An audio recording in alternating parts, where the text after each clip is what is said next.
Iran Israel पर एक बड़े हमले की तैयारी कर रहा है और इस बार ये तैयारी जो हो रही है वो सैटेलाइट के माध्यम से हो रही है। यानी कि हम कह सकते हैं कि स्पेस से इस बार ईरान एक बड़ा हमला इजराइल पर करने वाला है। तो क्या जो इजराइल है वो अपनी बैलिस्टिक मिसाइल को और घातक बनाने जा रहा है, और अगर ये बैलिस्टिक मिसाइल और घातक होती है तो फिर कहा जा सकता है कि मौत का तांडव इजराइल पर देखने को मिल सकता है। आसमानी आफत इजराइल पर आ सकती है।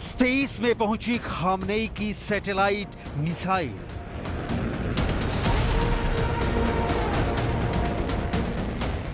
अंतरिक्ष से देखेगा जमीन पर दहलाएगा ईरान।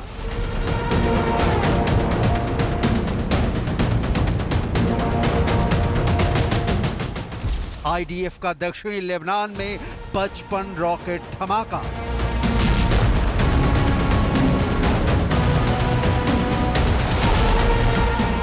नसरल्ला ने खोल दिए कत्यूशा रॉकेट के 600 गोदाम।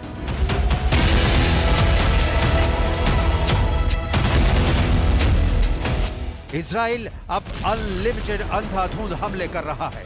गाजा में हमास लड़ाकों को दौड़ा दौड़ा कर मार रहा है। लेबनान में हिजबुल्लाह लड़ाकों को बारूदी धमाके से दहला रहा है।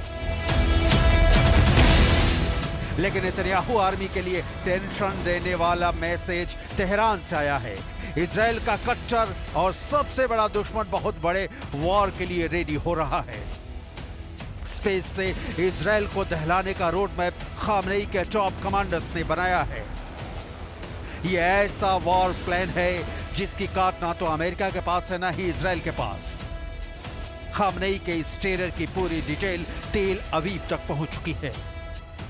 खामनेई की इस ग्रीन फाइल के सीक्रेट्स क्या क्या हैं आपको दिखाएं, उसे देखने के पहले वॉर जोन में मचे बारूदी घमासान की तस्वीरें भी देखते रहिए। यहां मिसाइलों की आंधी और रॉकेटों का तूफान आसमान में दिखाई दे रहा है।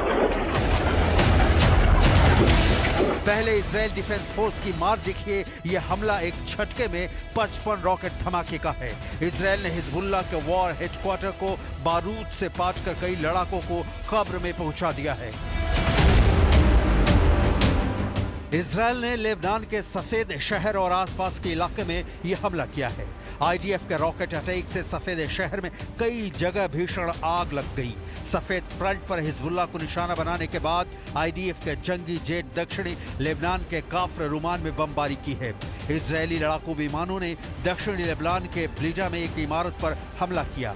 इस बिल्डिंग में हिजबुल्लाह के कई लड़ाकों के मारे जाने की आशंका जताई जा रही है।